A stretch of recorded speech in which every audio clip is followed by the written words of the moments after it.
Aujourd'hui, Stephen Lett fait la barbe à Watchtower. Et les tribunaux espagnols prennent une décision historique. Commençons.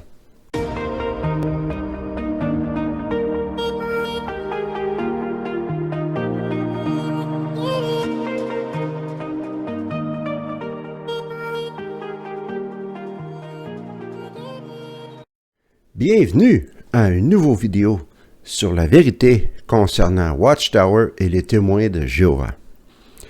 Stephen Lett a décidé de faire la barbe à Watchtower, et oui, le 15 décembre passé, pendant un point d'information du Collège central, Stephen Lett, qui est membre du Collège central, a émis une nouvelle annonce en disant que plusieurs bureaux centrales dans le monde avaient écrit à Warwick, au quartier général, au Collège central, pour leur demander à propos de la barbe. Est-ce que c'était approprié pour les frères de porter la barbe? Encore cette histoire. Alors regardons le vidéo qui a été fait par Stephen Lett l'autre jour. Mais est-ce que ça veut dire que tous les témoins de Jéhovah font les mêmes choix? Est-ce qu'on devrait porter un uniforme? Est-ce que nous devrions tous avoir la même tenue et le même aspect général? Évidemment que non. Mais alors, qu'en est-il du port de la barbe? Est-ce approprié pour un frère de porter la barbe? Le Collège central m'a demandé de lire la communication suivante. Un certain nombre de filiales dans le monde nous ont écrit pour nous faire savoir que beaucoup continuent de se demander si oui ou non il est approprié pour un frère nommé de porter la barbe. Après avoir considéré la question dans la prière, le Collège central a conclu qu'il fallait clarifier la question. Le Collège central ne voit pas d'objection à ce qu'un frère porte la barbe. Pourquoi? Parce que la Bible ne condamne pas le port de la barbe. De plus, au fil du temps, nous avons remarqué que dans de nombreux pays, il est acceptable que les hommes qui occupent un poste à responsabilité dans le monde des affaires ou au sein d'un gouvernement portent la barbe. Ainsi, porter ou non la barbe est une décision personnelle. Les conditions requises pour qu'un frère soit nommé assistant ou ancien sont fondées sur sa spiritualité et non sur le fait qu'il porte la barbe ou non. Cette ligne de conduite s'applique également aux serviteurs spéciaux à plein temps au Béthel et à ceux dans le territoire, comme les pionniers spéciaux, les missionnaires et les responsables de circonscription. En accord avec Romains 14:4, ni les anciens, ni aucun autre chrétien ne devrait juger un frère qui choisit de porter la barbe. Nous savons que ces indications nous aideront à rester sur nos gardes contre tout ce qui pourrait causer des divisions au sein du peuple de Jéhovah. Il n'y aurait jamais dû avoir de problème avec les histoires de barbe. Pour commencer, si le Collège central est dirigé par le Saint-Esprit et qu'il est gouverné selon la Bible, eh bien, comme le dit Stephen Lett lui-même, il n'y a aucune base biblique pour défendre le port de la barbe, pour empêcher les gens de porter la barbe. Et en passant, cela n'a jamais été une règle écrite dans la tour de garde ou dans les publications.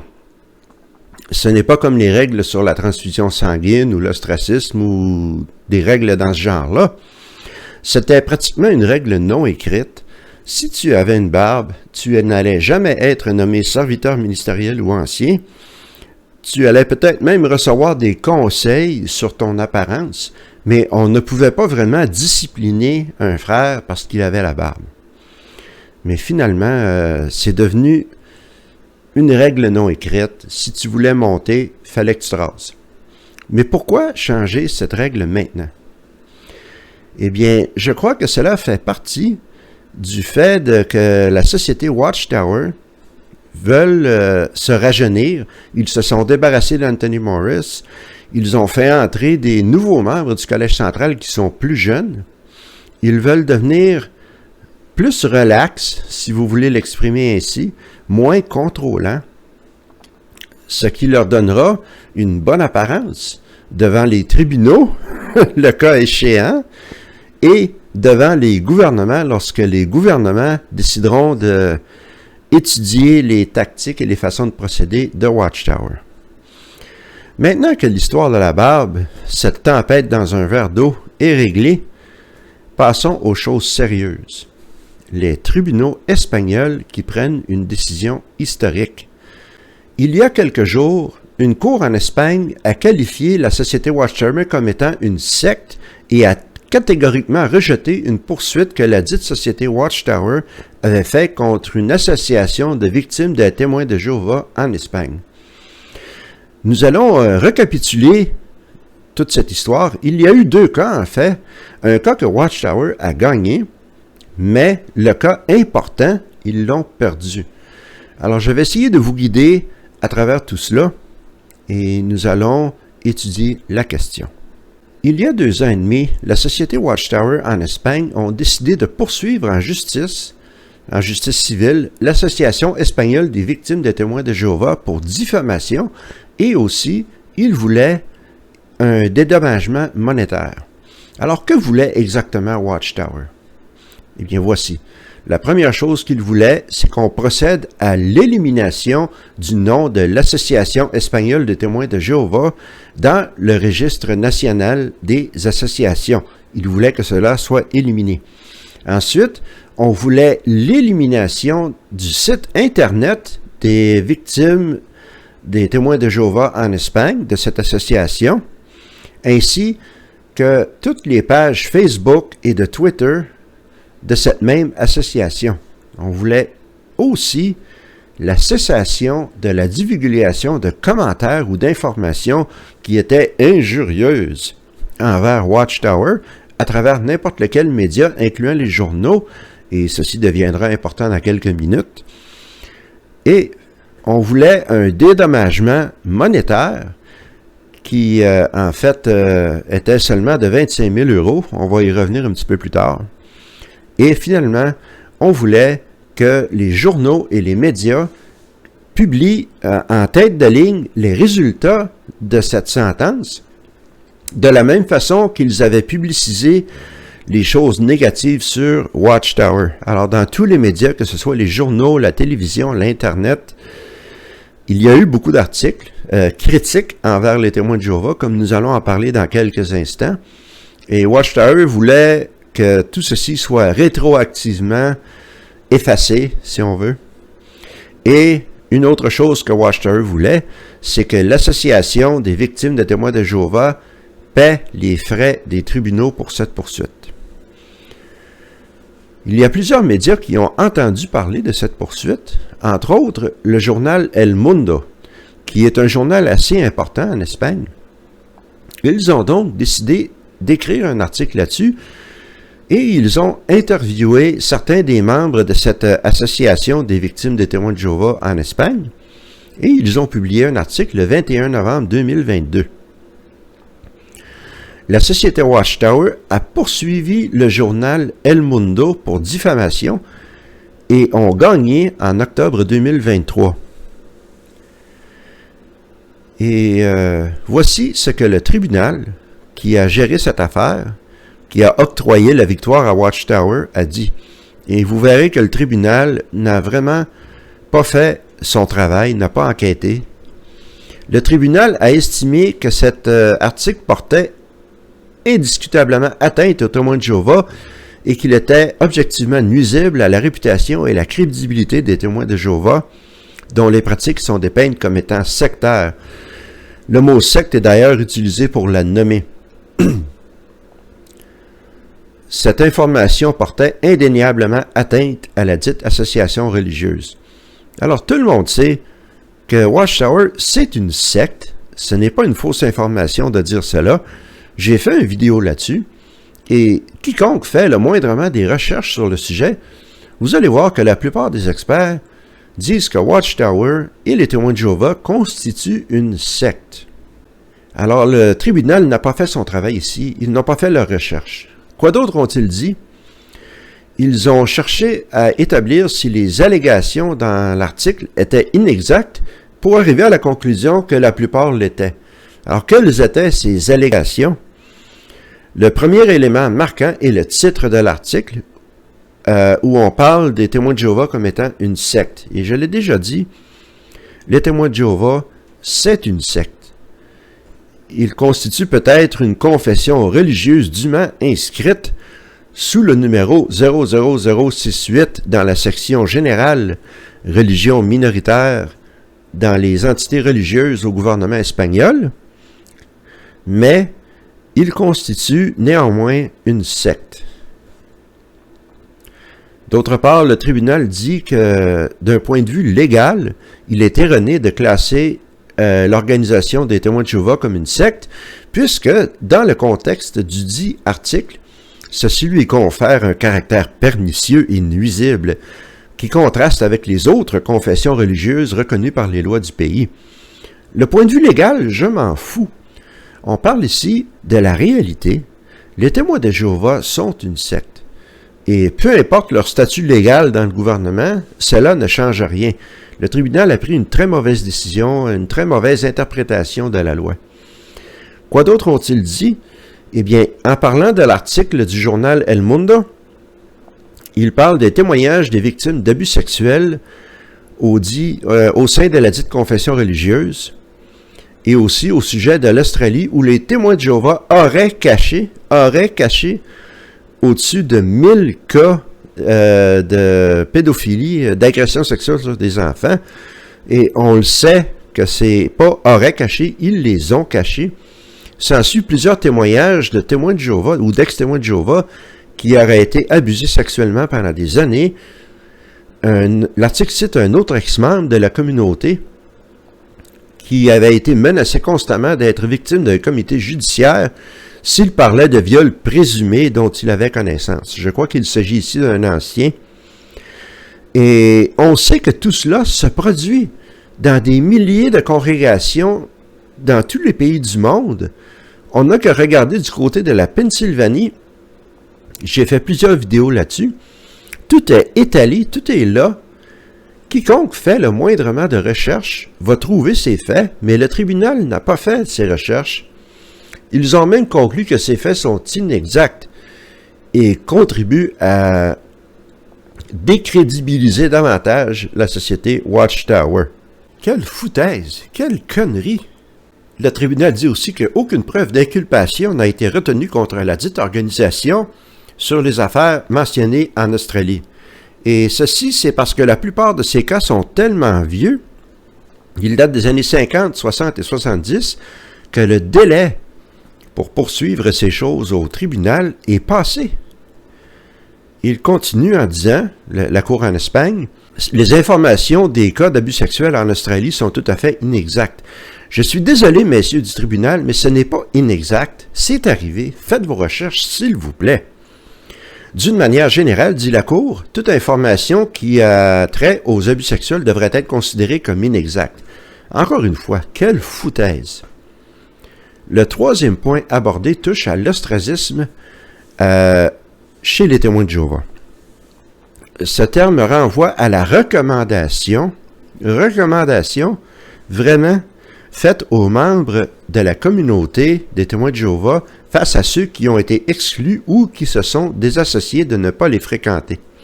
D'après l'article, cette pratique revient à prononcer une sentence de mort sociale et les condamner à un enfer silencieux, ce qui est totalement vrai. Et ce n'est pas juste une recommandation, c'est un commandement qui vient directement du Collège central. Alors, laissez faire les recommandations, s'il vous plaît. Le tribunal dit que la description de cette pratique reposait sur des faits qui n'ont pas été clairement établis. Faites vos recherches! Faites vos recherches, s'il vous plaît. Selon la Cour, il y a une différence entre respecter le droit religieux de quelqu'un de quitter l'organisation ou d'exclure quelqu'un de l'organisation et le fait de dire spécifiquement à ses adeptes de ne pas fréquenter et de ne même pas parler à ces gens. Effectivement, il y a différence, mais la Cour semble ne pas se rendre compte que Watchtower pratique la deuxième option. Vraiment, messieurs, vous vivez avec des œillères. Faites vos recherches.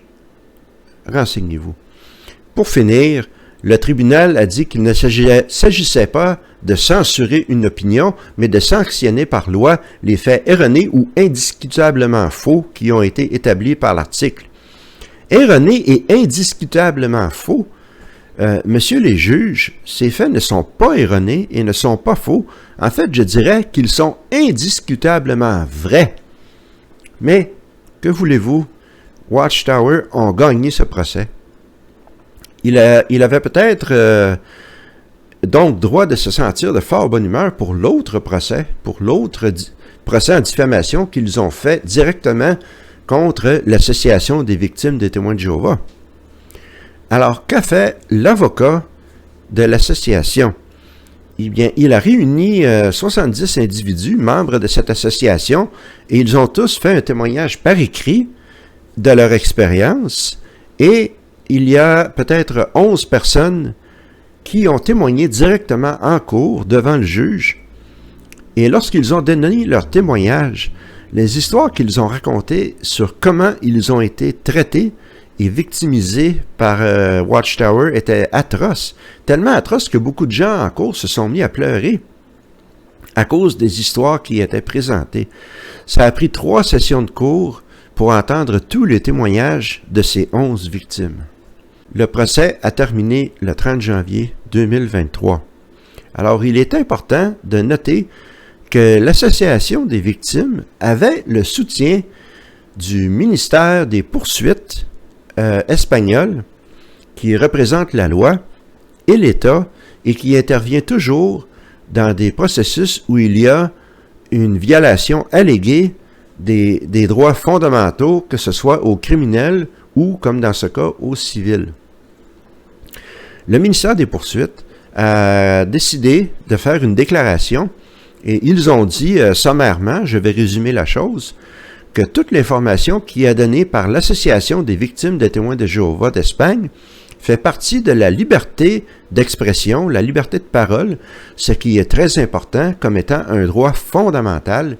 Deuxièmement, que cette liberté d'expression ou cette liberté de parole a été exprimée d'une façon appropriée, c'est-à-dire sans utiliser des paroles offensives qui ne sont pas nécessaires, et que s'il y a des paroles offensives, qu'elles sont utilisées selon le contexte. Et finalement, de la plus grande importance, ce ministère, qui représente l'État, a dit que, additionnellement, le droit d'expression et de parole inclut aussi le droit à la divulgation de l'information, la liberté d'information.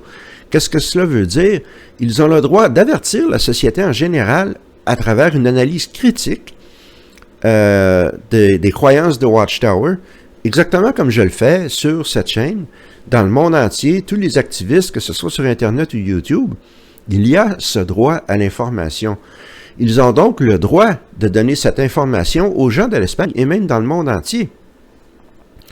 Le ministère a rendu cela très clair en disant qu'il y a un intérêt public, un intérêt général dans la société pour savoir qu'est-ce qui se passe au sein de l'organisation des témoins de Jéhovah. Et que oui, qu'il y a-t-il un intérêt? Il y en a beaucoup. On n'a qu'à regarder mes commentaires. La société Watchtower n'a pas très bien réfléchi avant d'entamer cette poursuite. Ils n'ont pas planifié sur le fait que la stratégie de l'association des victimes serait de se défendre avec la vérité, spécifiquement le témoignage direct des victimes devant le juge. Ceci n'a pas été du tout bien pensé par la société Watchtower. Il aurait mieux valu qu'ils ne fassent rien. Si les médias en Espagne et dans d'autres parties du monde parlent et exposent de ce qui se passe en Espagne et même dans le monde entier, cela aura l'effet de prendre l'organisation non prévenue. Et c'est ce qui est arrivé en Espagne. Par exemple, le journal El Mundo qui a été poursuivi, mais ils ont passé à la télévision aussi et dans d'autres journaux et même des chaînes privées de télévision. Alors, cette affaire s'est disséminée en Espagne et probablement dans le monde latin. L'avocat de l'Association des victimes a posé une question à ceux qui témoignaient en faveur des témoins de Jéhovah, qui étaient probablement des anciens et des proclamateurs. Il leur a demandé à propos de l'exclusion en se servant du livre des anciens qui avait été entré en évidence. Et voici la réponse surprenante qu'il a eue, c'est le moins qu'on puisse dire. Les gens qui ont témoigné en faveur de Watchtower ont dit que la décision de traiter quelqu'un comme étant exclu était personnelle. Ils ont dit que les anciens n'excluaient personne et que chaque personne faisait cette détermination par elle-même. Mais c'est de la bullshit, c'est un mensonge éhonté qu'ils ont fait sous serment en cours devant ces juges. Alors, l'avocat de l'association a demandé la même question à chacun d'entre eux. Alors, pourquoi est-ce qu'on appelle cela l'exclusion? Et personne n'a su répondre adéquatement à cette question. Parce que tout le monde sait qu'est-ce que ça veut dire, l'exclusion. Ça veut dire que tu te fais jeter dehors contre ton gré. Et la raison pour laquelle tu es exclu est souvent claire, mais la Watchtower dit que ces jeunes ne sont pas exclus. Ils s'excluent eux-mêmes parce qu'ils ont choisi de pécher. Mais ceci est faux. Il faut qu'ils passent devant un comité judiciaire, ce qui manifestement veut dire que c'est contre leur gré qu'ils sont exclus. Ceux qui ne veulent pas passer devant un comité judiciaire comme moi et qui décident de se désassocier, c'est complètement différent. Même ceux qui n'ont qu'une connaissance superficielle de témoins de Jéhovah savent ces choses. Alors, cette stratégie de la part de Watchtower leur a explosé au visage. C'est vraiment une mauvaise décision de leur part. Il n'y a aucune différence en ce qui concerne l'ostracisme entre l'exclusion et la désassociation chez les témoins de Jéhovah. Alors, personne ne dit que c'est mal d'exclure quelqu'un. Le problème n'est pas l'exclusion comme telle, mais l'ostracisme. Est-ce que l'ostracisme est valide? Et tout le monde sait que non. Et il y a une victime qui a témoigné, entre autres, elle a parlé de son expérience et elle a dit quelque chose de très logique.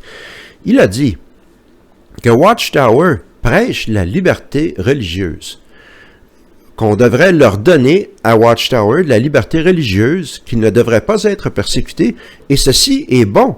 Je suis d'accord avec cela. Dans n'importe quel pays civilisé, on regarde ce qui se passe en Russie et c'est complètement ridicule. Je suis contre.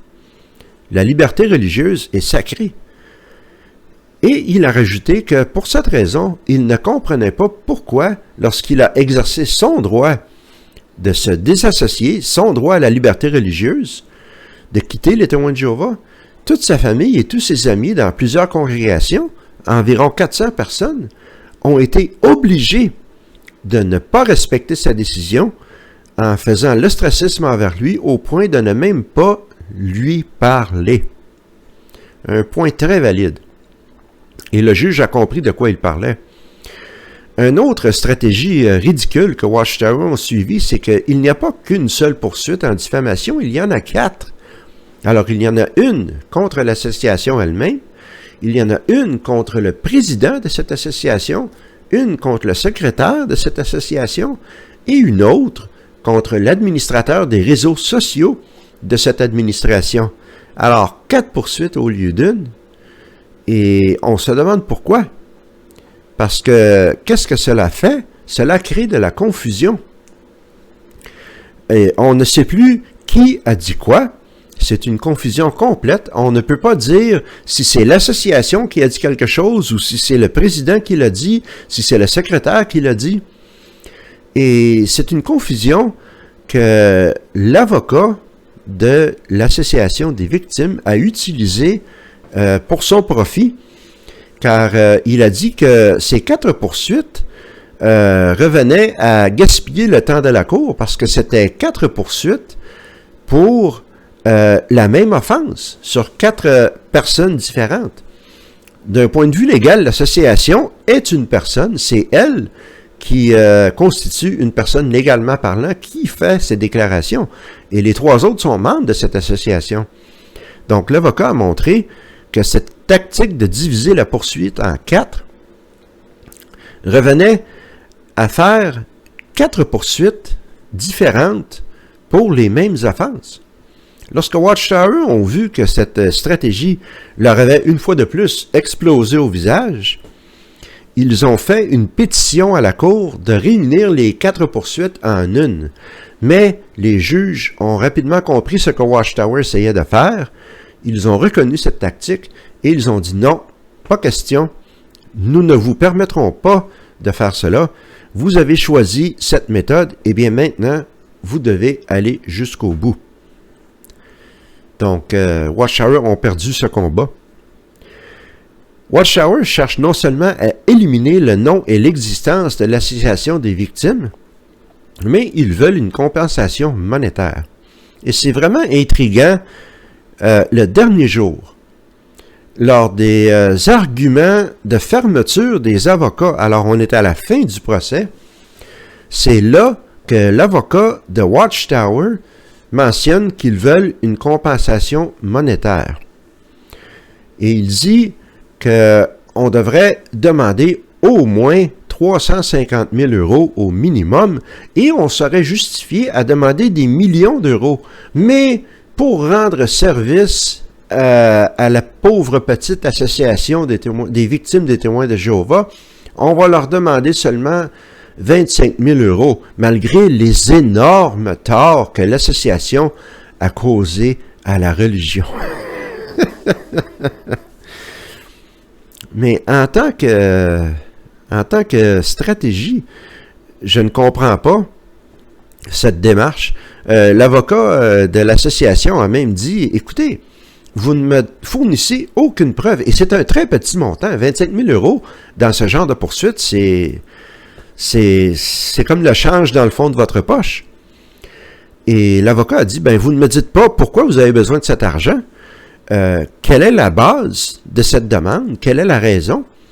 Vous n'avez pas spécifié combien de Bibles vous n'avez pas vendues, combien de nouveaux futurs membres vous avez perdus, ou combien de membres sont partis, ou combien de revenus vous avez perdus à cause de cette association.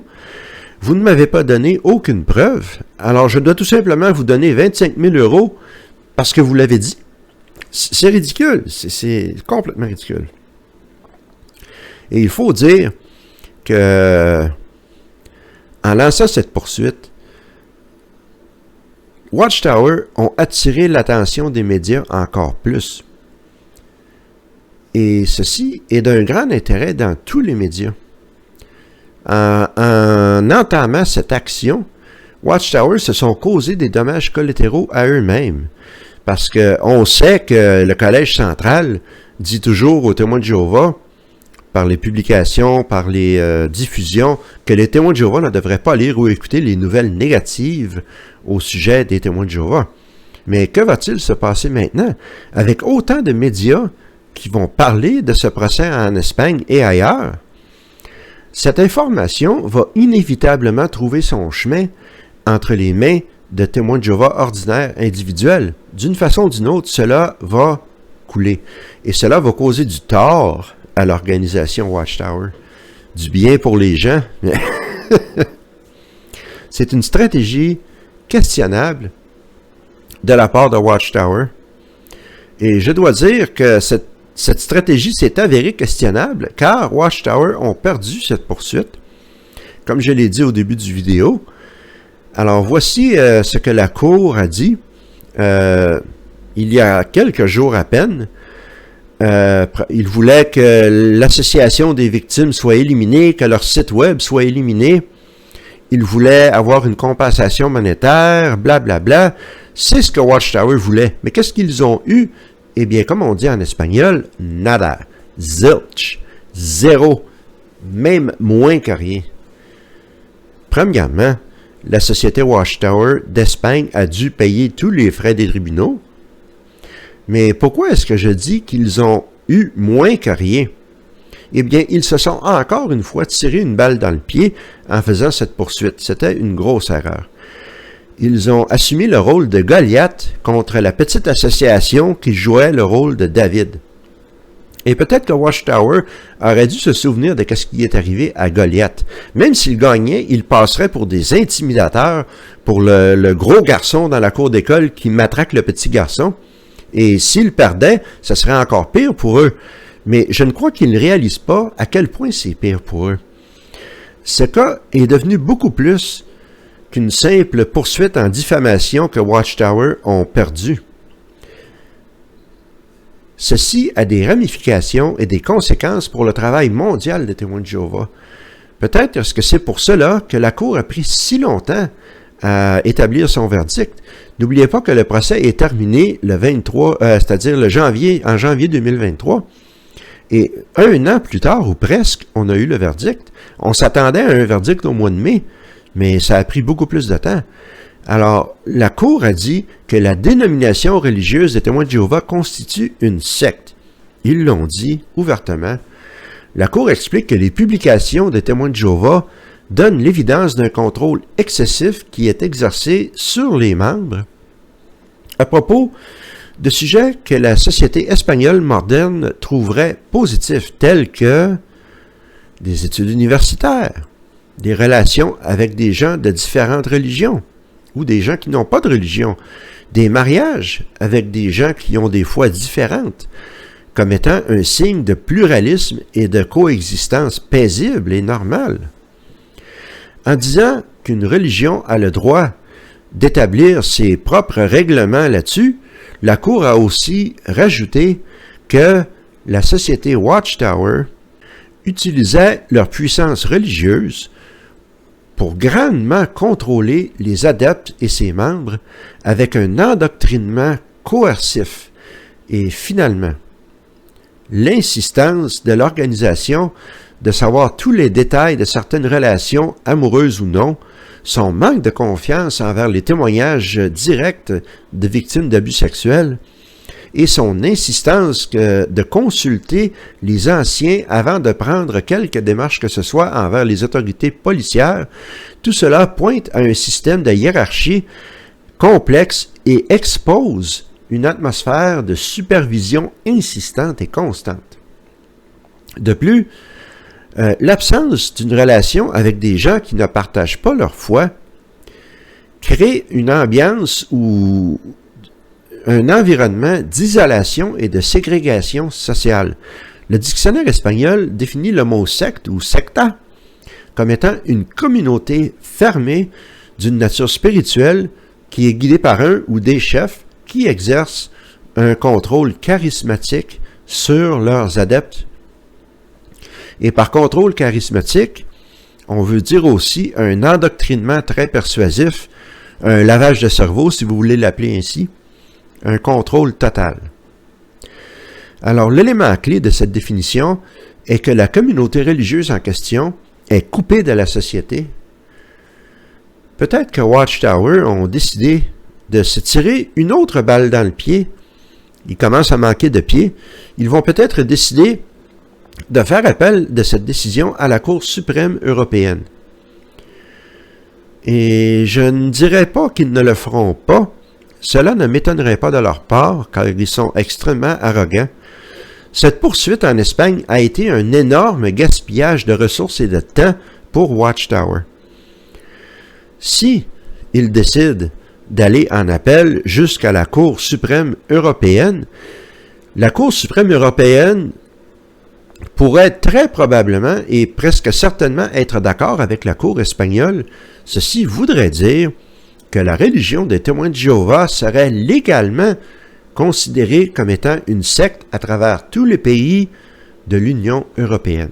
Alors, imaginez un peu les dommages à Watchtower. J'espère presque que Watchtower va aller en appel. J'aimerais bien voir cela. Mais quoi qu'il en soit, c'est une victoire retentissante. Et je mentionnerai en terminant que le journal El Mundo, qui avait perdu leur poursuite contre qui avaient perdu contre Watchtower lorsque Watchtower les a poursuivis, eh bien, ils se sont empressés de publier les résultats de ce deuxième verdict où la Cour espagnole a dit que les témoins de Jéhovah étaient une secte. Ils ont tout imprimé dans tous les détails, la décision du tribunal. Ils ont eu leur petite revanche contre Watchtower. Je suis bien content pour El Mundo. Et bien entendu, d'autres médias, d'autres journaux, d'autres sites Internet, la télévision ont tous parlé de ce verdict en Espagne. Et probablement dans le monde latin, c'est-à-dire en Amérique du Sud et en Amérique centrale. Alors, encore une fois, une grande victoire. Je suis très heureux. Et ceci conclut la vidéo d'aujourd'hui. C'est un petit bonus. Lorsque j'ai appris ces choses hier, c'est parmi les premiers commentaires que j'ai reçus sur mon vidéo sur les commentaires. Il y a quelqu'un qui m'a dit de parler des Barbes et de parler de l'Espagne. J'ai donc fait des recherches et j'ai découvert toutes ces choses. Alors, c'est excellent. Je vous donne ce bonus parce que ce sont des sujets, peut-être pas celui-là de la barbe, mais la poursuite en justice en Espagne, ça, c'est un sujet important dont il fallait que je vous parle. Alors, je vous fais un bonus, un deuxième vidéo cette semaine, mais ne vous en faites pas, la semaine prochaine, il y aura tout de même la troisième partie, car j'ai déjà 2 vidéos de commentaires sur vos commentaires de fait. Alors, il y aura la troisième partie la semaine prochaine, pendant que je serai en Caroline du Nord pour Noël. D'ici là, je vous souhaite un bon dimanche, prenez bien soin de vous et à la prochaine.